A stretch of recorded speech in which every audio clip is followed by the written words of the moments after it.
자, 뭐냐? 보이시죠? 네. 글씨 보이세요? 네. 네. 이 글씨를 딱 보는 순간 읽고 싶으신가요? 아니면은 안 읽고 싶으신가요? 네, 별로 읽고 싶지 않죠. 그리고 또 중요하지 않은 내용일 거야 뭐 이런 생각이 들기도 하죠. 또 정성이 느껴지지 않아 이런 생각도 들죠. 자, 글쓰기 잘하는 아이들은 이렇게 보면 글씨도 대체로 잘 써요. 그리고 글쓰기 싫어하는 아이들은 또 보면 대체로 글씨를 잘 못 써요. 그래서 저도 왜 그럴까 봤어요. 우리 어렸을 때 그런 말 많이 했어요. 글씨 못 쓰는 아이들이 다 퍼뜨리는 소문인데 천재는 글씨를 못 쓴다. 네. 근데 그게 또 우리 아이들도 그 말을 막 하고 다니더라고요. 그건 그냥 핑계예요. 자, 글씨를 잘 써야 노트 필기가 됐든 글쓰기가 됐든 할 맛이 나요. 내가 쓴 걸 보고 싶어야 되거든요. 근데 글씨를 못 쓰면 보고 싶지가 않아요. 자, 그러면은 저 글씨 예쁘게 쓰는 거 내가 진짜 몇 년을 우리 아이한테 주의를 줬는데 안 됐다. 아마 있으실 것 같아요. 자, 그럼 어떻게 해야 되냐?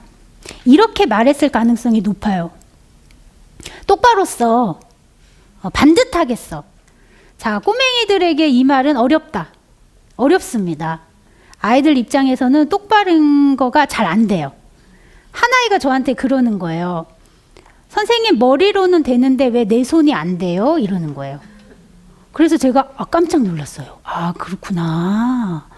그렇구나. 머리로는 똑바로가 되는데 그게 네 손에 어떤 신경 회로까지 다 연결되는 건 시간이 걸리는 거구나. 그런 생각이 드는 거예요. 많이 반성했는데 맞아. 그래서 연습하자. 그러면 어떤 걸 연습을 시키면 되냐면 이제는 그러니까 똑바로 해. 요거는 아이들에게 이렇게 와닿지 않잖아요. 아이가 일단은 예쁜 글씨를 쓰는 어떤 방법을 구체적으로 알아야 되는데 뭘 일단 잘 쓰게 하냐? 동그라미를 잘 쓰게 하시면 돼요. 자, 글씨 못 쓰는 아이들의 동그라미는 다 열려 있어요. 또 이렇게 떠올려지시죠? 예, 동그라미가 이렇게 되지 않고 이렇게 돼 있어요. 그리고 동그라미가 지나치게 작아요. 그게 글씨 못 쓰는 아이들의 특징이에요. 자, 그러면 그 아이에게 먼저 일단 동그라미는 열지 말고 어떻게 해야 된다? 닫아야 된다. 자, 우리나라 한글 글씨는 동그라미만 닫고 알맞게 써도 굉장히 예뻐요. 저것만 잘해도. 의외로 우리나라 이 글에 보면 동그라미가 많아요. 그렇죠? 네, 모음으로 시작하는 어휘가 많으니까. 자, 그러니까 이제 동그라미를 닫게 연습을 시키는데 그러면 이제 깜짝 놀라세요. 세상에 이거 닫는 것도 힘들구나. 정말 아이들 시켜보시면 잘 못 닫아요. 글씨 못 쓰는 아이들은.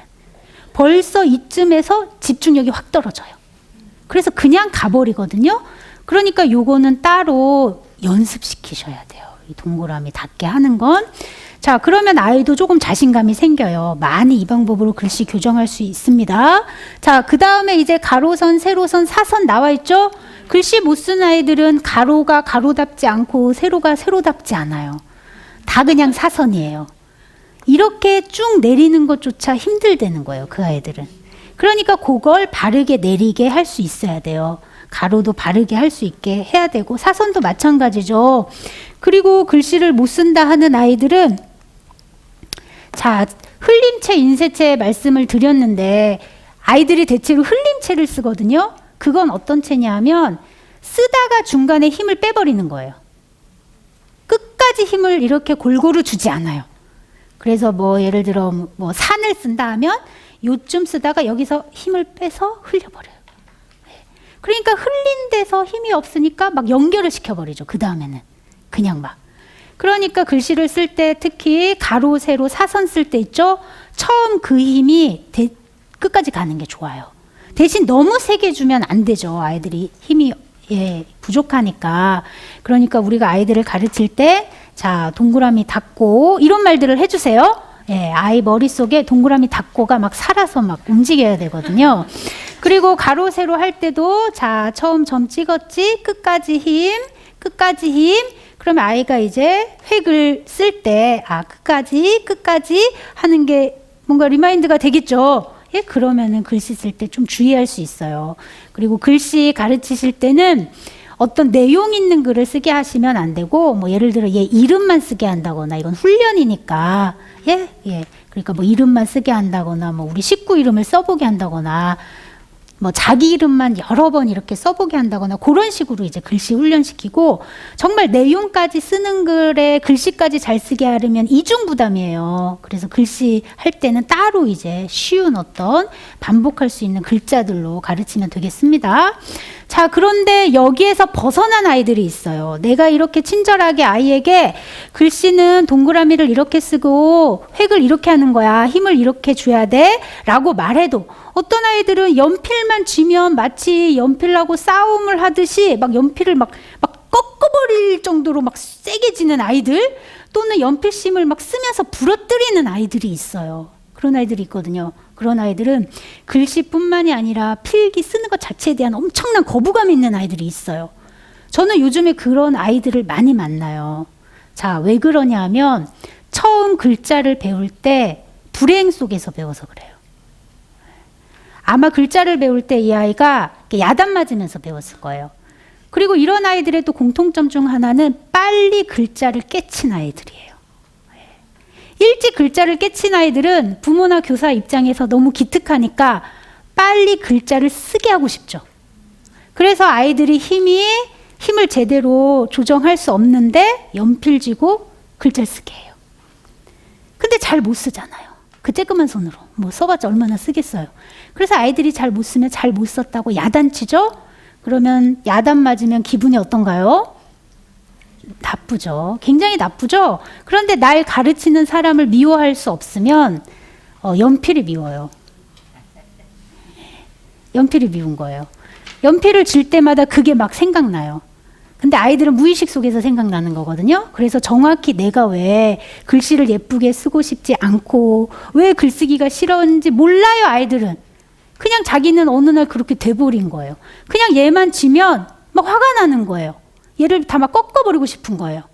그래서 만약 우리 아이가 좀 그럴 가능성이 있다 하면 그거 풀어주셔야 돼요. 저 같은 경우에는 이거는 시간이 걸린다. 당장 풀어줄 수 없으니까 얘가 연필을 질 때마다 괜찮아 이런 말들을 좀 많이 해줬고, 또 어느 날은 좀 마음이 이제 신뢰가 쌓였을 때는 글자를 누구한테 배웠어? 물어봤어요. 그래서 저 가르쳤던 아이 같은 경우는 할머니한테 4살 때 배웠대요. 옆에 회초리 놓고 배웠다 하더라고요. 그랬구나. 너 잘못이 아니야. 아가들은 다 글씨를 예쁘게 쓸 수 없어. 할머니 그때 몰랐을 뿐이야. 알았으면 너 그렇게 가르치지 않았을 거야. 그러니까 너가 화가 막 나잖아요. 화가 날 수 있어. 그런데 그 화풀이를 연필한테 하지 마. 연필을 그렇게 꺾는 건 안 좋은 것 같아. 이러면서 계속 얘기해 줬어요. 얘기하고 또 뭐 달래고 이러면서 하는데도 몇 년 걸렸어요. 저도. 자, 이건 하루아침에 안 되니까 어느 날 아이랑 뭐 이런 얘기를 할 수 있을 때가 되면 그때 이제 처음 글자를 배웠을 때를 좀 떠올려서 좀 푸세요. 푸는 방법밖에 없어요.